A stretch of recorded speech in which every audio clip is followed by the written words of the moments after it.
नमस्कार, मैं हूं सान्या और इस वीडियो में हम बात करेंगे देश की तमाम खबरों के बारे में और जो सोशल मीडिया में वायरल खबर है ये भी हम जानेंगे।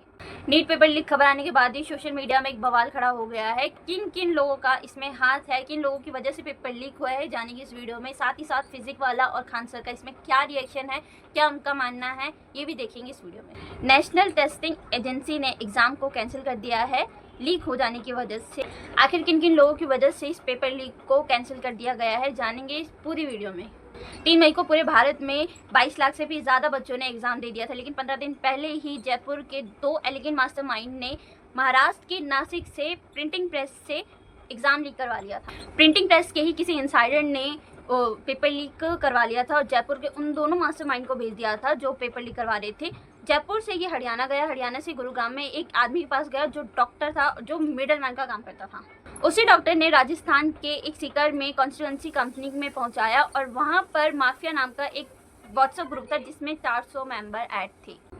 इसी व्हाट्सएप ग्रुप की वजह से पूरे पेपर कैंसिल होने की वजह बना, क्योंकि इसी व्हाट्सएप ग्रुप की वजह से पूरा नीट पेपर लीक डिस्ट्रीब्यूशन हुआ था। यहीं से 30,000 से 5 लाख रुपए में पेपर बेचे जा रहे थे नॉर्मल एस्पिरेंट लोगों को। लेकिन हैरानी की बात तो यह है कि एक बंदे ने 28 लाख रुपए भी दे दिए थे।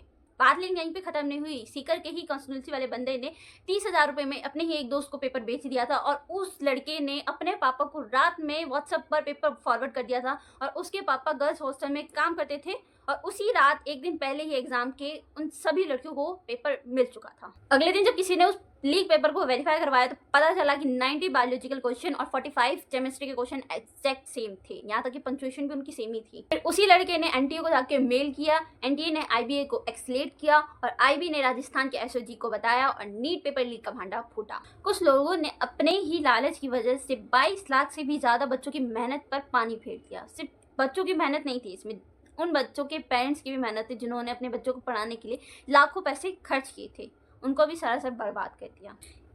कहते हुए तो बुरा लग रहा है, लेकिन इंडिया में मेहनत करना एक मजाक कहलाने के लायक हो गया है। नीट पेपर लीक के पीछे जिस व्यक्ति का नाम सामने आया वो बीजेपी के ही नेता के करीब दिनेश बिवाल हैं, जिनको अब अरेस्ट कर लिया है। अब लोगों का ये भी कहना है कि हर एक कांड के पीछे बीजेपी ही क्यों होती है, बीजेपी ही के नेता क्यों इसमें शामिल होते हैं, क्यों उनका ही नाम सुनाई देता है।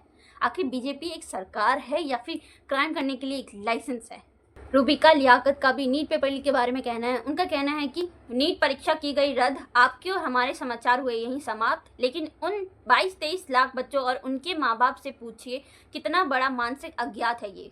रूबिका लियाकत शायद भूल चुकी है कि जिस एजेंसी से वो क्वेश्चन पूछ रही है वो बीजेपी की सरकार में एग्जाम देने के लिए बनाई गई थी। तो आपका सवाल एजेंसी से भी बनता है और जिस सरकार ने उसे बनाया है यानी कि बीजेपी, उनसे भी ये क्वेश्चन पूछना जाहिर है। Union education minister Dharmendra ji से जब नीट लीक एग्जाम के बारे में मीडिया ने पूछा तो ये भागते हुए नजर आए। यही लोगों का कहना है कि अगर इनसे मोदी जी की तारीफ कहने के लिए कह देते तो पूरा दिन ये लोग मोदी की तारीफ ही करते रहते, लेकिन असल मुद्दे पर अगर बात करने की बात आई तो इन लोगों की गांड फटती है। यही खान सर का कहना है कि एनटीए का नाम बदलकर नेवर ट्रस्टेबल एजेंसी रख देनी चाहिए। और मतलब आप समझिए 10 रुपए का बच्चों का जो डाइपर और पैम्पर्स आता है ना, हगीज उन सब का, वो लीक नहीं होता, इनका पेपर लीक हो जाता है। इतना घटिया इन लोग की व्यवस्था है और इसकी जांच किसको देंगे? सीबीआई को। सीबीआई कब कौन से नतीजे पे बढ़िया से उतरेगी काम से, कहां जाएगा बच्चों का, ये हम बता रहे हैं। अगर ये सीबीआई को गया ना, बच्चों का एमबीबीएस कंप्लीट होगा तब तक इनकी जांच चलती रहेगी।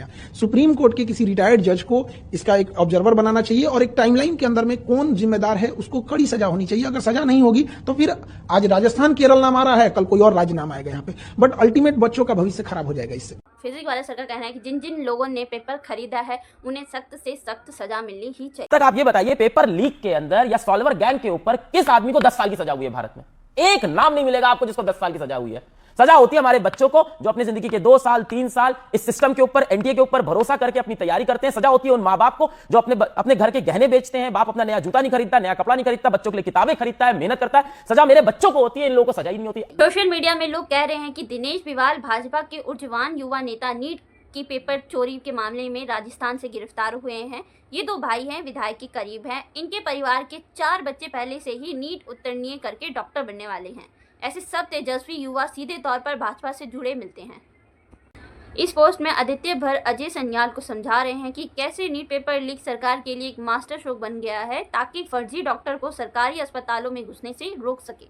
इसके साथ एक और खबर आ रही है रिपब्लिक भारत के एंकर अर्नब गोस्वामी के हवाले से। कल रात रिपब्लिक चैनल पर अर्नब गोस्वामी के शो में हुआ बड़ा बवाल। बीजेपी के ही नेता संजू के साथ उनकी बहस हो गई। अर्नब ने संजू को सीधे कहा, आप देश की बहस को खराब कर रहे हैं, ये तरीका आपका सही नहीं है, पीएम को भी ये पसंद नहीं आएगा। संजू जब बीच बीच में अर्नब को व्हाट्सएप मैसेज कर रही थी तो अर्नब ने लाइव शो में ही चिल्लाकर कहा कि शो के बीच में आप मुझे मैसेज मत कीजिए। ये सुनकर ही पूरा स्टूडियो हंसने लगा। सोशल मीडिया पे एक क्लिप बहुत ज़्यादा वायरल हो रही है क्योंकि अर्नब जो हर एक बार बीजेपी की तारीफ करते करते कभी थकता नहीं था, वो ही बीजेपी के ही नेता के साथ बहस कर बैठा। सोशल मीडिया में लोग बोल रहे हैं कि संजू वर्मा टीवी चैनल पे बहस करने वाली सबसे ज्यादा अननोइंग पर्सन है। यहाँ उनको उसी आदमी से सुनना पड़ा जो उन्हीं की पार्टी की तारीफ करते करते कभी थकता ही नहीं था। सीनियर पत्रकार साक्षी जोशी का भी इसमें कहना है कि लगता है कि अर्नब गोस्वामी भाजपा से अभी तक नाराज है, मामला सेटल हुआ नहीं है। साथ ही साथ एक और खबर मिली है कि उत्तर प्रदेश के फतेहपुर से एक बेहद दर्दनाक तस्वीर सामने आई है। एक भाजपा नेता और उसके 2 साथियों पर आरोप है कि उन्होंने लड़की का उनके होने वाले दूल्हे के सामने ही दुष्कर्म कर दिया। लड़की दूल्हे की मंगेतर थी। दूल्हे ने मीडिया के सामने कहा कि मेरे सामने ही मेरे मंगेतर के साथ दुष्कर्म हुआ है, मैं फिर भी उसका साथ नहीं छोड़ूंगा। सोमवार को उसने मंदिर जाके शादी कर ली और रात में बैंड बाजे के साथ बारात लेकर मैरिज हॉल पहुंचा। दूल्हे के लिए जमकर तारीफें हो रही है और आरोपियों के खिलाफ लोगों का गुस्सा 7वें आसमान पर है। यही सोशल मीडिया में लोगों का कहना है कि बेहद शर्मनाक दरिंदों को सबसे सख्त सजा मिले।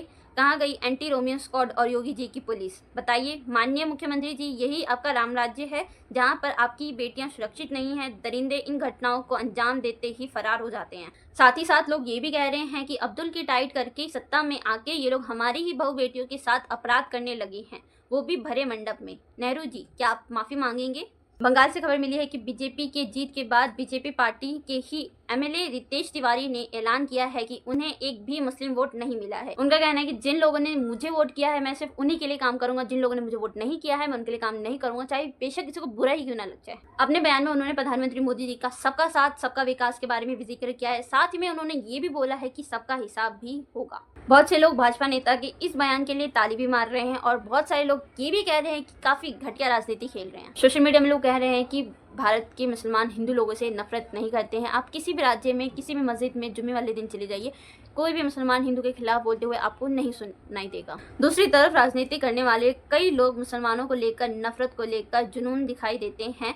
अक्सर फेस्टिवल पर भी मुसलमानों का जिक्र किए बगैर इनकी बात पूरी नहीं होती। कुछ लोग ये भी कह रहे हैं कि बीजेपी पहले ऐसी हरकत करते फिर उसके बाद कहते हैं कि मुस्लिम हमें वोट ही नहीं करते। भाई, अगर तुम ऐसे अल्फाज हिंदू के खिलाफ भी बोलोगे तो हिंदू लोग भी आपको वोट नहीं करेंगे। इस वीडियो में बस इतना ही। आपकी क्या राय है, आपका क्या मानना है, बीजेपी आखिर क्या सही कर रही है, क्या नहीं कर रही है, कमेंट सेक्शन में जरूर बताना और इस चैनल को सब्सक्राइब करके जरूर।